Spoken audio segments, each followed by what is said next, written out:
Hey guys, in this video I'm going to show you how to insert a table inside of Foxit PDF Editor.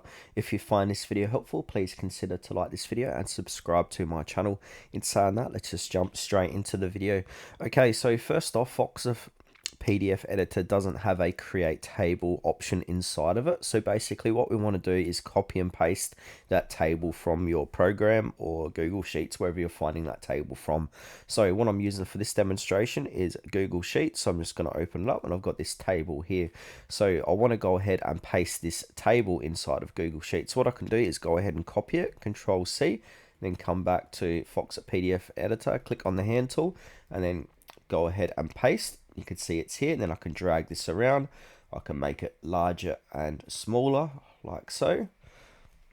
Or there's another way to do this, so I can go ahead and delete this, come back to my work, like this.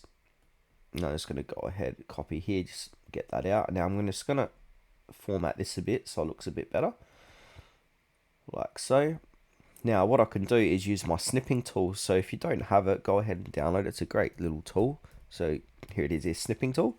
Now basically I want to go ahead and click on new, and now I want to drag out where I want to copy this table from. So say I want to copy it here, so I'm going to drag this out like so, and then I want to go ahead and click on copy, or we can save as. I'm going to click on copy and then come back here. I can paste that inside of here and now place it there, for example.